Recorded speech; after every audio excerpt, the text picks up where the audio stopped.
back to Coffee with Yvonne, a show for creators and entrepreneurs. How you doing? How you doing? Happy first day of Black History Month. I know for a lot of us, Black History Month is a representation of recognizing where we were and then also amplifying where we are going. So to all the current Black History Month makers, myself included, I celebrate you and I recognize you for your achievements. And I wanted to kick off this month with a very special episode of Coffee with Yvonne, brought to you by the Greenbook Experience.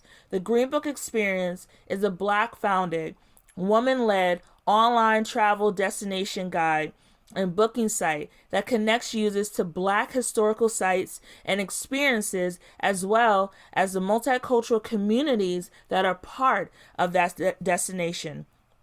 If this sounds familiar, the Greenbook Experience is inspired by the historic Negro motorist Greenbook that was created by New York City mailman Victor Hugo Green, who wrote this guide to identify services and places that were relatively friendly to African Americans so they could find lodgings, businesses, and gas stations that would serve them along the road.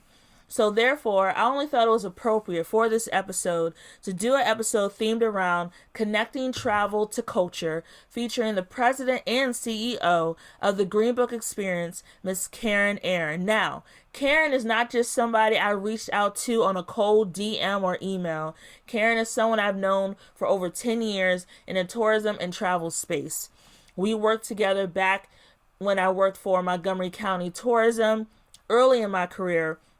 And she has always been someone who has not only looked out for me, but really has taken me under her wing to always check in to make sure I was okay. And anytime an opportunity came up to amplify my business or give me an opportunity to amplify myself and my career trajectory, Karin always supported me and provided me with those opportunities. So I thought it was only right to sit down with her for this interview to talk about the work that she and her team are doing with the Greenbook Experience. If you want to learn more about the Greenbook Experience, please feel free to go to the social media at the Greenbook EXP.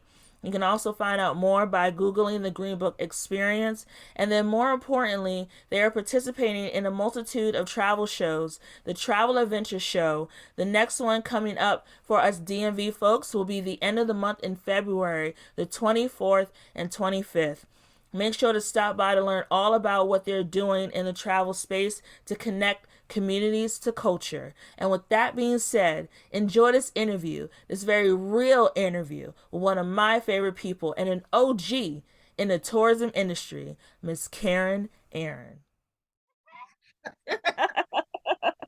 Okay, no worries. So we're going to go ahead and get started. I am really, really excited. And I know I say that all the time, but I'm telling the truth.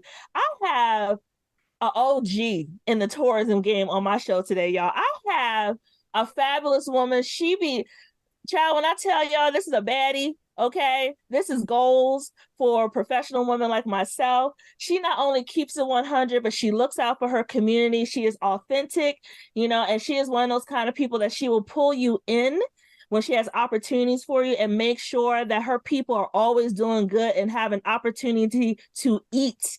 All right. So let me introduce you to Miss Karin Aaron. She is a 36-year veteran in the hospitality and tourism industry after starting her career at Continental and United Airlines before spending the next 15 years in hotel management at Hilton Hotels and Resorts, Hyatt Regency, and the Ritz-Carlton Hotel brand.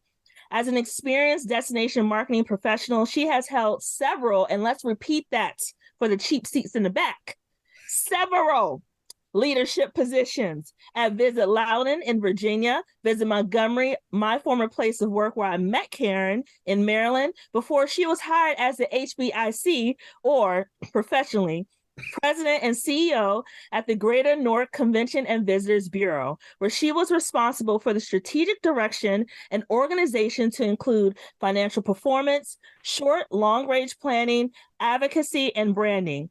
Not only that, she is a recognized thought leader and currently holds certifications as a certified tourism ambassador, sports tourism strategist, executive education, hospitality, and tourism certification from Florida Atlantic University, certificate in diversity, equity, and inclusion, and pending future receipts. Certified Destination Management Executive from Destinations International. In addition to her many accomplishments, Karin is also the managing partner at KKD Tourism Advisors LLP. And with that being said, welcome to Coffee with Yvonne. Love it, Yvonne. Keep it real, keep it 100. Love, love, love the introduction. I appreciate you and thank you for having me on your show, Coffee with Yvonne. Love it. Hey. Oh, this is so exciting for me because I know Karin in real life and she is beyond that girl. Like I'm excited to have this conversation with you today, especially because a lot of folks, Karin, don't know what tourism is. You know, they don't understand. And I did a whole TikTok about this, about Beyonce's Renaissance tour and economic impact related to tourism, but they don't understand how professionals like yourself, and when I used to work in the tourism industry, have such a great impact on the economic growth for the cities that we represent or destinations. So for us to get started, we have to talk about why we're here today. First and foremost, your company is doing something, a new initiative with your business, the Greenbook experience. But that is, for those who don't know, during the days of Jim Crow, the former NYC mailman, Victor Hugo Green, he created the original Greenbook as a guide to keep Black travelers safe from 1936 to 1967. Your platform, the Greenbook Experience, is inspired by this history and bringing new life into the travel industry through cultural experiences and tech. So tell my audience a little bit about what inspired you and your team to take on this project. Okay, thank you, Yvonne, and thank you for asking. So the history of the historic and original Greenbook comes from a sad place in our history. You know, of course, during the Jim Crow South, African Americans could not get in their car, travel across the state of Alabama, and show up at the Holiday Inn in one piece. So through the ingenuity of Victor Hugo Green, he put together a guide. And basically this guide was where to go, where to eat, where to sleep, where not to go, when to travel, what to travel with, and where are the safe havens when you were traveling during those times. And it was very important because what we know about the connection between the book and travel, it's all about economic impact. It's all about supporting these businesses. So although that we didn't have the internet back then, we didn't have AAA maps, we didn't have GPS. So to have a guide that's going to tell you where to go from one state to another state where you can spend your Black dollars with another Black organization or another Black entrepreneur, that was huge when it came to the Deep South. So for me, it was the pandemic hit. Travel and tourism was shut down like any other industry in the country. And I don't say that lightly. When you have a ground stop on airlines and no one can travel, that entire industry was obliterated. So myself and a couple of other partners who said, you know what, it's going to take 2 to 3 years to rebound. How do we make the most of, how do we support each other, destinations from all across the country? How do we support small and local businesses that have a cultural flavor? How do we go ahead and do this by making sure that they are not lost in the mix? Because as the country opens, you're not going to remember Joe's Hot Dog Shack on the corner of 9th and Elm. So we decided to put together a guide, a digital guide that speaks to the original story of the Greenbook. However, making sure that we bring into fold those small and local operators. So we came together in 2020, we formed an LLC, start working with some of our destination partners, start working with some of our community organizations like the Urban League, Minority Supply Development Council, start working with some of these other organizations, African American Chamber of Commerce, and say, how do we go ahead and make sure these folks are included when the country opens? And that's how the Greenbook Experience came to life. And it's been a beautiful it's been a beautiful story because a lot of times people say, you don't only the locals know the local guy, but that's not how this works. We want to make sure that everybody knows the local guy so they can eat too. So it was birthed out of a time in need, and me and my partners came together, and now it's working. So we are excited about the path that this platform will do for leisure travelers, for people traveling all across the country. So, Karin, let's back up a little bit. You mentioned tourism, and I also mentioned tourism in the intro of your bio. For those who may not be familiar with what tourism is all about, can you give like a brief overview about the industry and its impact on our day-to-day lives? Because we don't get the respect that we deserve for what we do. I don't work in tourism anymore, but when I did work in tourism, I learned a lot about how important it is economically. So go ahead, tell the people. So I'm gonna keep it short. So tourism is not going to Disney World, spending $150 a ticket, and then going home with some Mickey Mouse ears and saying "great vacation." Tourism is an economic engine that when you go to Disney World already knows that they got your money because you spent $400 on a ticket. You're staying in hotels. You're eating at restaurants. You're buying gas. You're buying merchandise. All of that is all a part of the tourism umbrella, which in turns is the underbelly for supporting that community. So a lot of people like to give you the Webster's dictionary and say tourism is just a movement of people that's coming in and out of a destination. Where I say that tourism is just that. It is a community. It's a community of organizations and attractions that is there to kind of make you feel good, spend your money, and keep it local to the people that lives there. That, to me, is what community is. That is supporting local organizations, local families, local jobs, and that is why tourism is important. It's a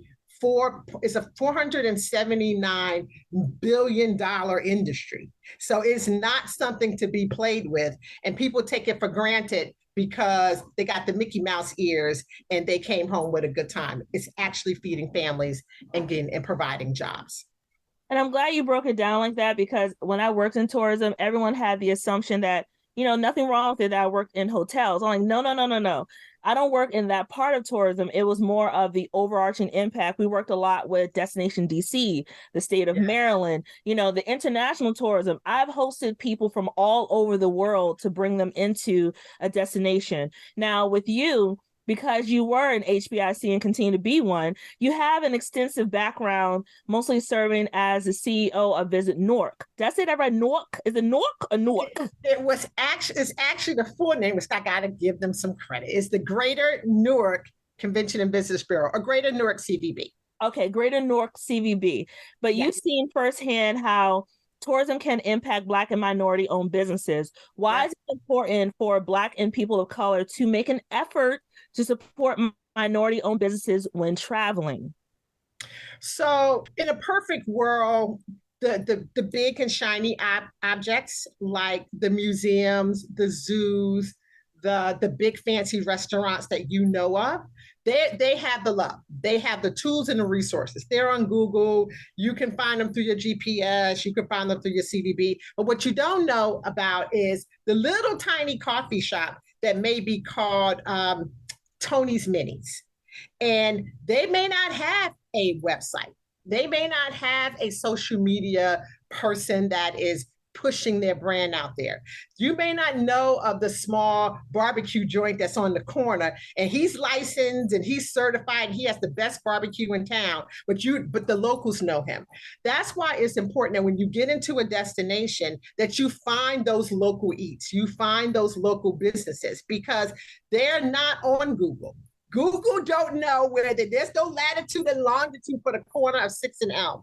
What it is that there's a dude down there that's been there forever, or there may be a bus company that may have one bus And he's known for the guy that's going to bring people in and bring people out. He's running trips to Atlantic City. The bottom line is that not everybody has the tools and the means and the resources to be on a major tourism platform. But when you go local and you get in town and you ask around or you go to your local bureau, they'll tell you who's their fan favorites. And that's why we have to go ahead and we have to do our homework. We have to make sure that we know where to go and where not to go.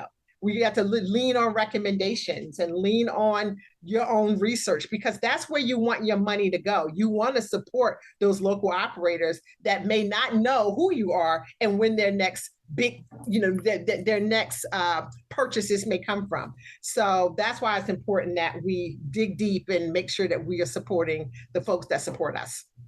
And you're absolutely right. When I was in San Francisco recently for work, everyone had their recommendations of what museums to go to and this, that, and the other. And I always purposely make a list like, okay, I know this is the hot spots for the tourists to go to, but what are Black people? Where's the culture? Where can I pull up to have an authentic experience? And instead of going to the big museums, I went to the smaller exhibits to see Kehinde Wiley, he had like a limited show at the De Young Museum. I went to the Museum of the African Diaspora instead of to the San Francisco art museums. I pulled up to the places that my coworkers didn't want to pull up to. I said, I'm going anyway to make sure Big Mama and them know they got my dollars. Exactly. And you know what? I wanted to think about too, Karin, when it comes to people having this idea that when you do travel, supporting Black and Brown owned businesses, a lot of times people think that they're in undesirable communities. And let's just keep it a buck.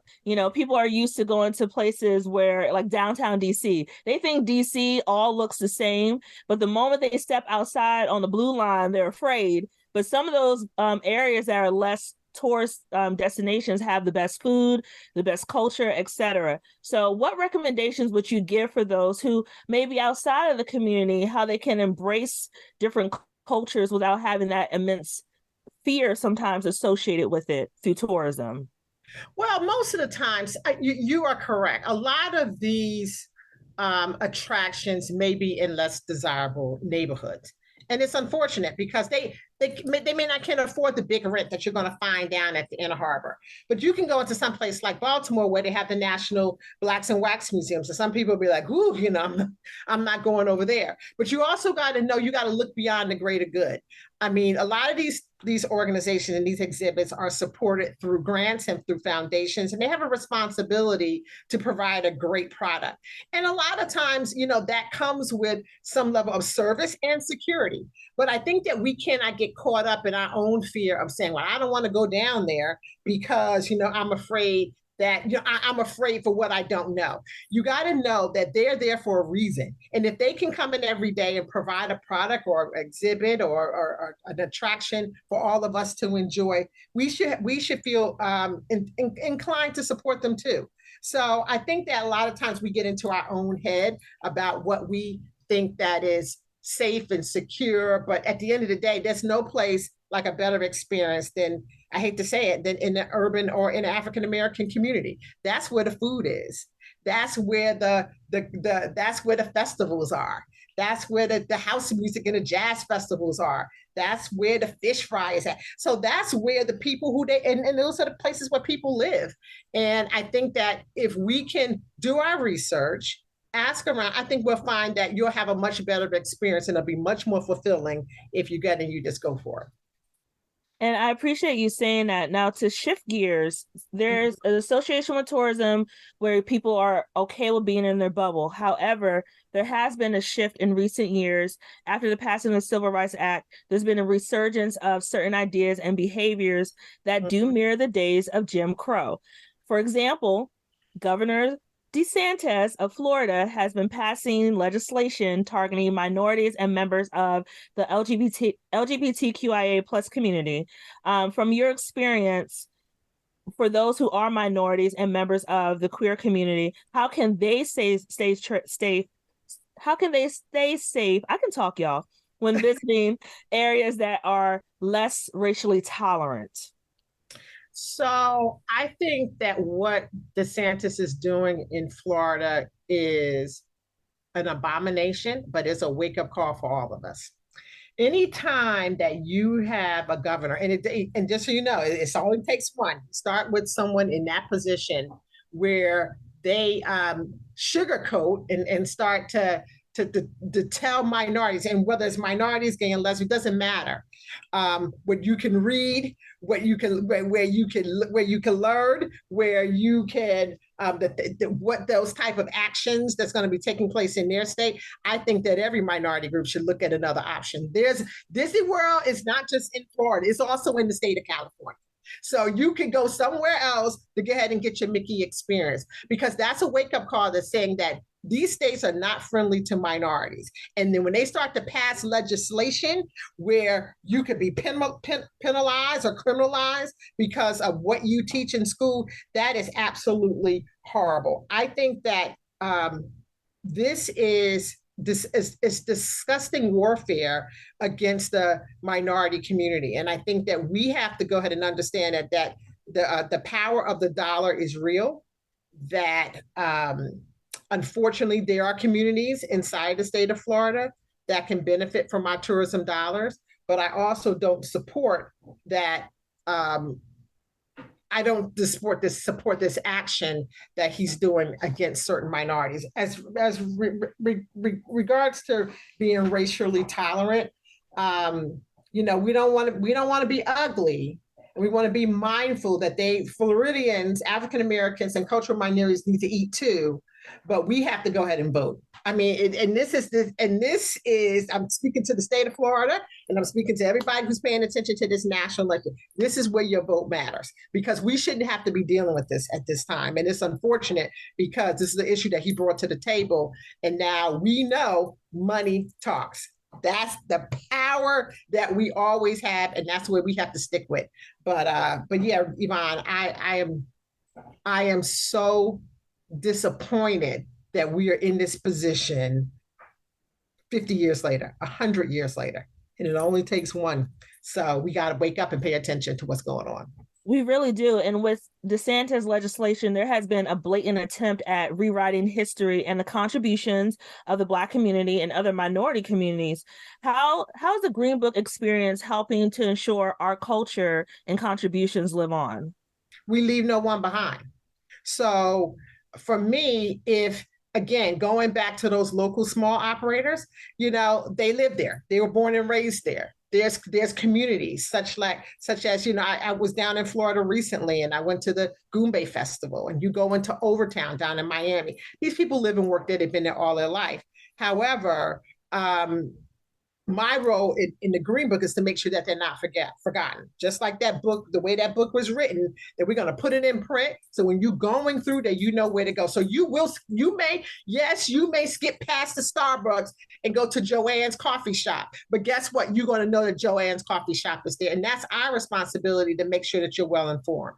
So for us, working with our partners inside the state, making sure that we're connected to the minority community, and making sure that they have a platform and an outlet that they can get and showcase their business, and showcase it for anybody that's traveling through, so they can be supported. Because DeSantis is not going to help you get there. If he's going to remove African American studies in the college system, you can trust and believe he doesn't give a damn about Yvonne's coffee shop on the corner of, in downtown Fort Lauderdale. He just don't. So someone has to be an advocate for you, the little guy, and that's I believe that as someone in tourism and understanding how this economically can make your business grow and help you to compete, that's how the Greenbook experience is a way that we can get that done for you.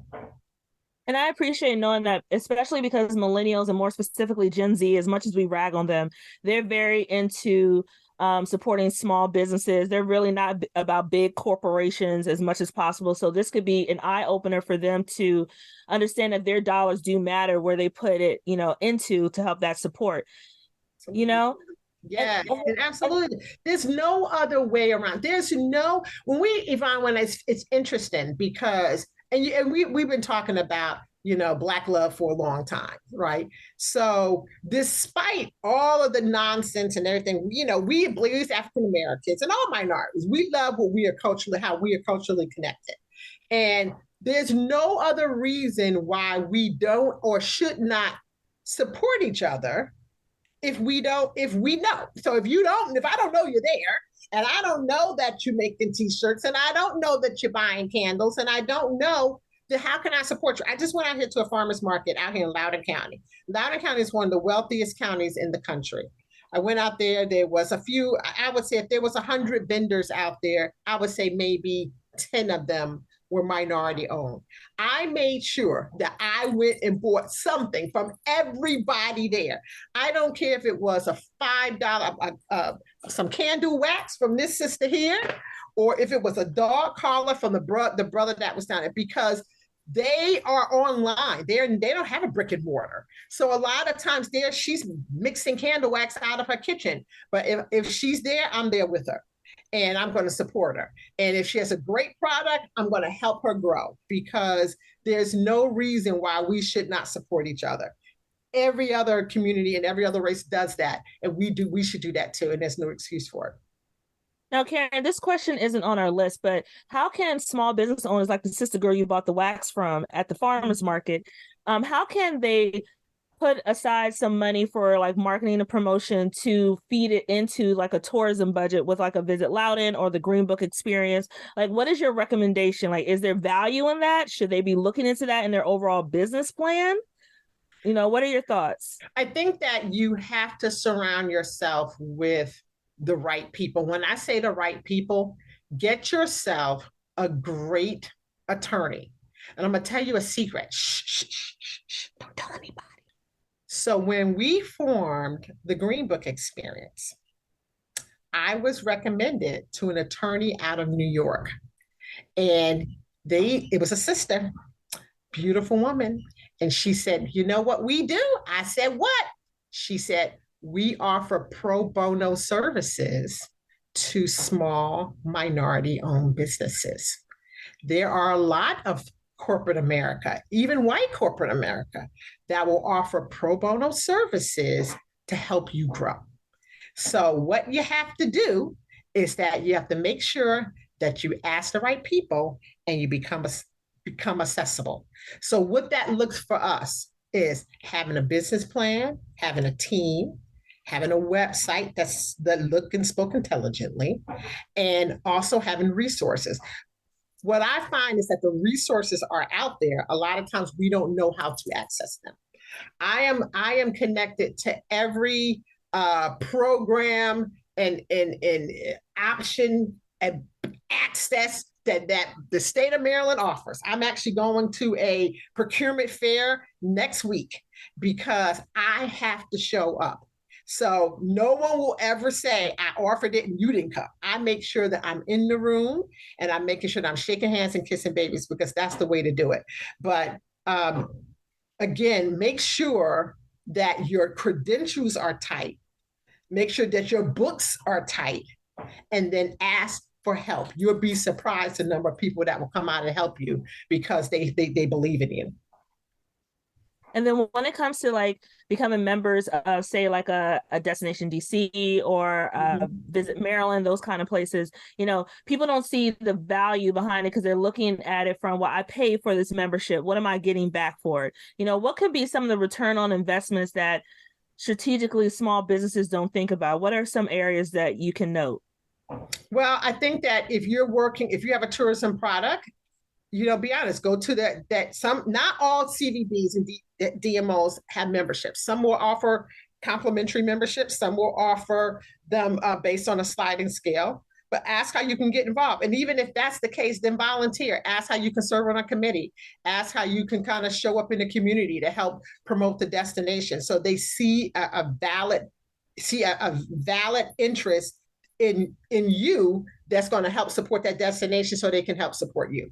So I think that you have to be more accessible. And I'm going to tell you, Yvonne, it's the hardest work I've ever done. I have worked inside of corporate America all of my life, and I have never worked this hard. I would say 60 to 70% of the work that I do is networking and meeting people. But I've found that if they believe, you meet people, and if they believe in you, they got your back and they're going to help you. And it doesn't matter what your line of work is. So I think that we just have to kind of use our own talents. Like I said, lean on people that we know. Contact Pink Doll House Marketing if you need to kind of help with your brand and your image, and make that work for you. And if all things are if you just can't do it and you just afraid, get yourself a good partner that can help get you there, because sometimes you need another person to stand beside you to help you get to where you want to be. So but yeah, don't give up. There's other ways around and other ways to skin this cat, and I think we just need to be open-minded on how we get there. And I agree with that. And your project, the Greenbook Experience, you mentioned that it's going to be a product that's immersive with, like, tech partners, et cetera. Now, we have so many different competitor sites out there right now. There's Expedia, Booking.com, Travelocity, the other planning sites. So how will the Greenbook Experience be different, like, from what other planners are needing to use in terms of tools for their trip? Like, how will you create something so valuable that they have to use it each and every time? So Google, Expedia, a lot of these guys have been working towards finding finding the similar operators. They have done their part. Where we complement them is the small local operator. So they know where the African American History Museum is in DC. They may know where some of the other big shiny objects. They don't know the little guy.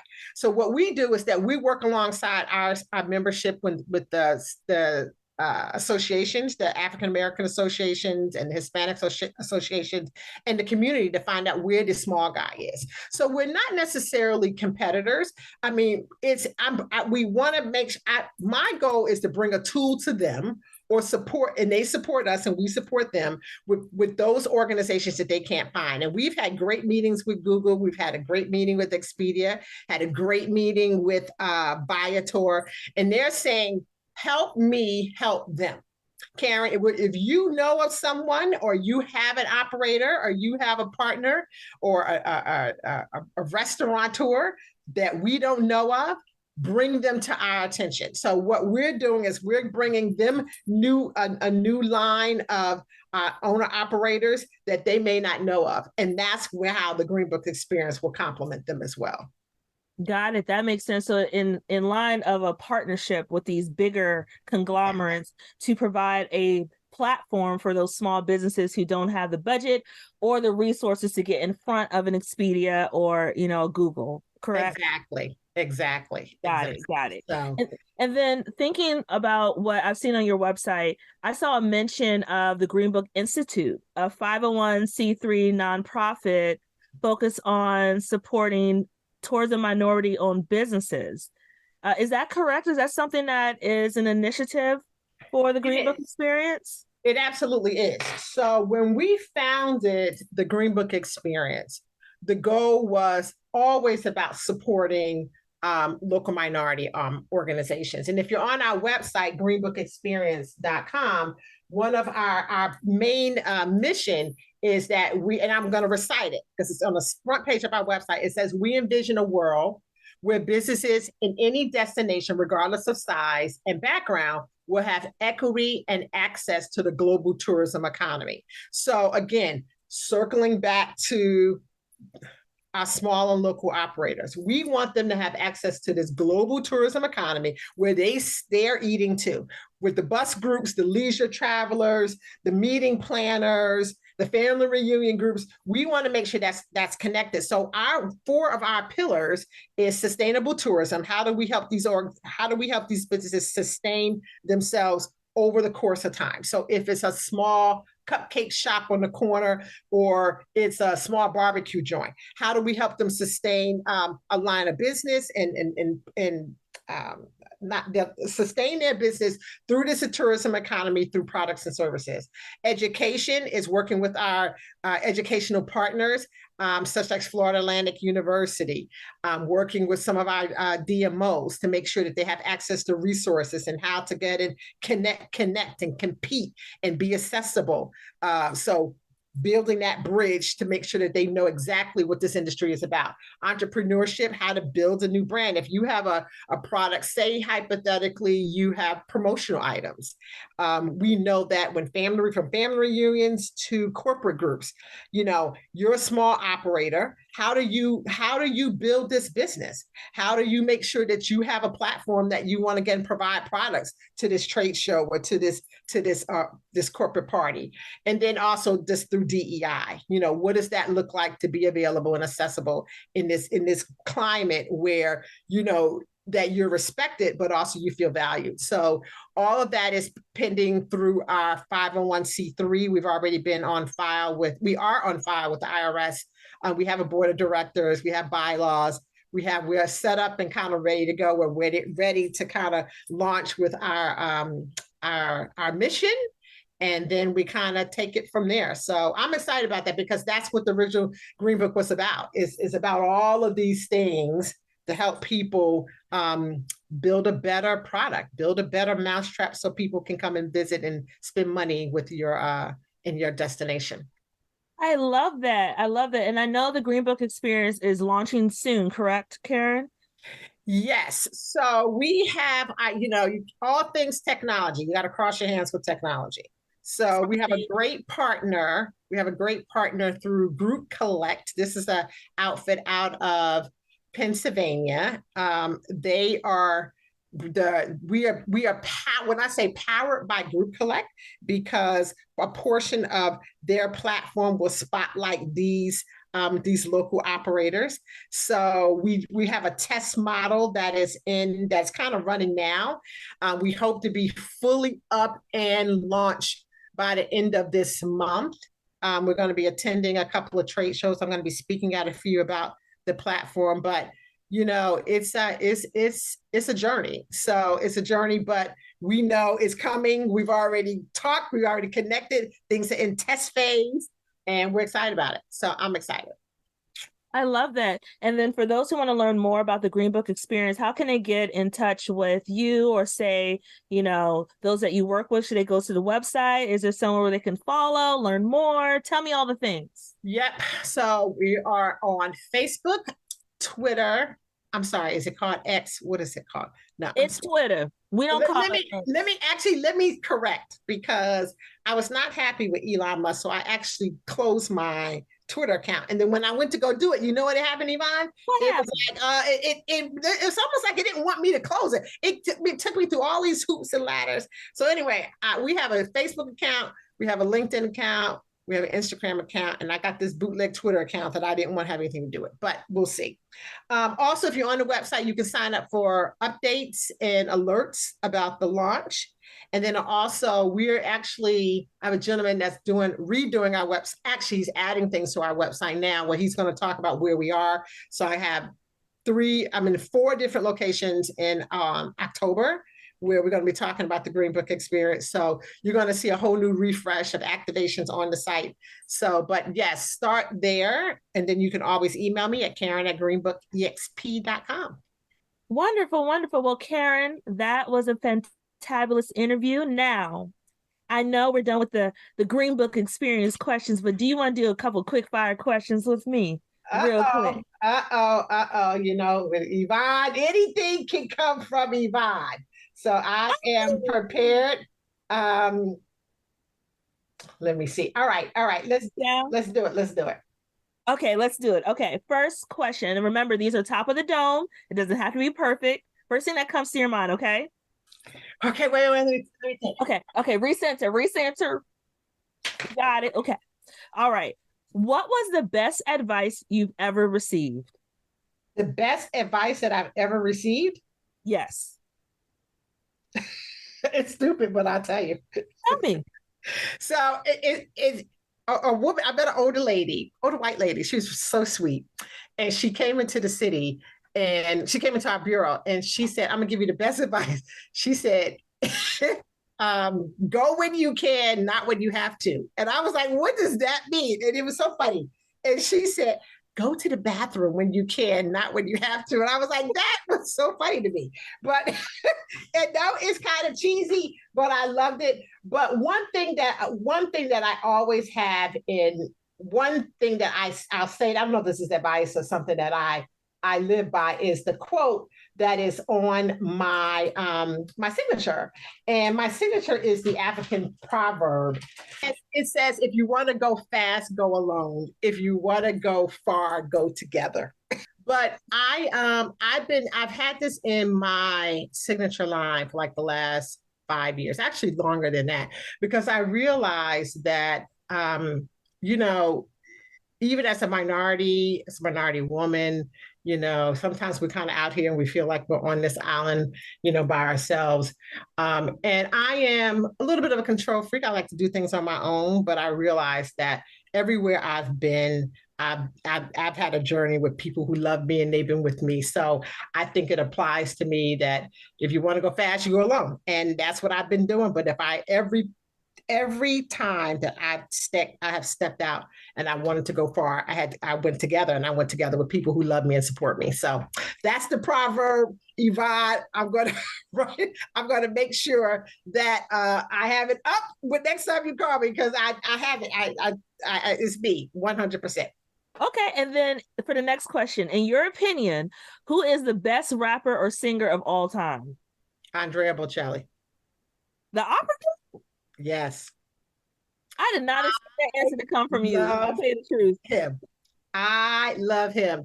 And when you have to overcome, because he's blind, he's sight restricted, and when you are born in a place where you cannot see and experience life, but you can belt out beautiful music, I think that is a gift from God, and he is fabulous. I love him. My dream is to see him in Italy next year. Andrea Bocelli.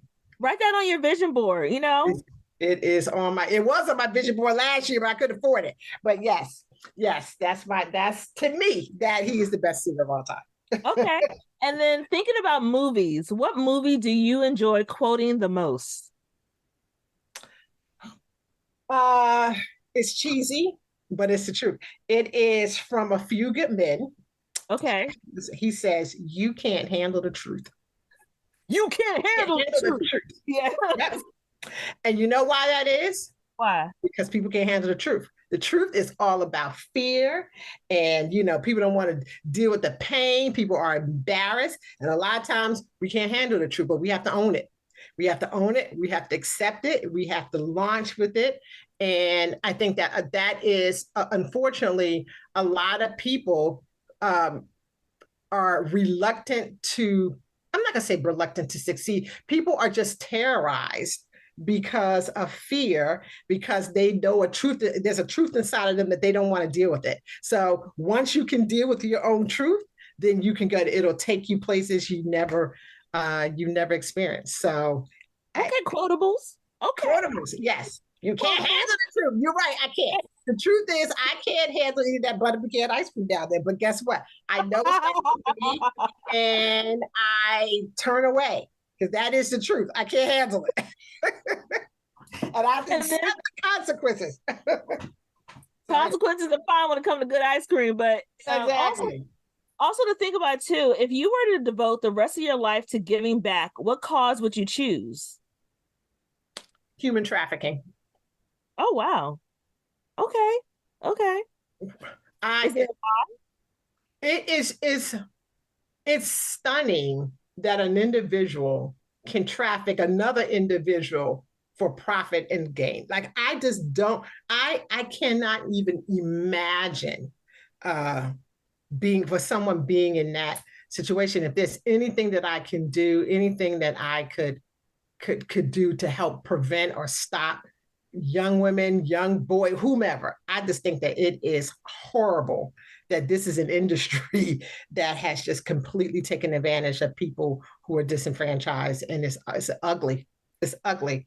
If I could, whatever I could do to change that, I would. So I'm always on the lookout. Anytime I'm out in public, if I even remotely see anybody that looks like that they're not with the right person, I absolutely speak out. I'm like, that don't look right over there. I tell you a quick story. We were in Rodney and I went on vacation in Costa Rica, and there was a girl, there was an older guy. He well in his 60s. There was this young girl. She was with, and you can tell. I mean, she was at the pool. He was at the pool, and I was like, this don't smell right. I said she don't look right. And every time she got up, she got up to move. He got up to move, and I said, this don't smell right. So Rodney, when my husband is in law enforcement, I was like, we're in a foreign country. I said, Rodney, I said, something's up with that situation. He was like, Karin, he said, listen, I'm an American. We in Mexico. I said, I don't care. So I went over to the hotel staff and I said, listen, that young lady over there, she just doesn't feel comfortable. She doesn't feel safe. Now, security came and they talked to them. I don't know what the situation is, but I knew it wasn't her husband and definitely wasn't her father. But it happens every day, and it's unfortunate. So yeah. Okay, and then thinking about it too, Karin, if you were to say write a book one day, right? What would your book be about? Raising Black boys in the 20th century. Raising African American boys in the 20th century. As a mother of two African American boys, it is the hardest thing you're ever going to do in your life. And there may be books that are out there. I would love to see a platform of short stories of women who have raised Black boys and minority boys, because it's a different type of skill. Particularly being a Black mother, and I'm fortunate. I've been married. Both my son's fathers was in their life, but the challenges and the obstacles that they have to go through is just unprecedented. So I would put my spin on it and would love to hear from other moms that are out there. What worked for you? What didn't work? What do you have to do, and the things you have to say at birth that you may have to say and do again when they're 20 years old or 30. So I just think that there's a spirit for people who raise young men, and it's tough for them. It's tough for them. We need a community like none other for raising Black boys. That would be my book. Okay. And then finally, if you were a coffee, what kind of coffee would you be? So I'm going to full disclosure. I don't drink coffee. I have never. How? All that energy you got, you never touch a cup. Not even a single cup. My mother forbid us to drink coffee. She said no coffee or tea until you're 20. So ironically, me and all of my siblings, hardly any of us ever drink coffee.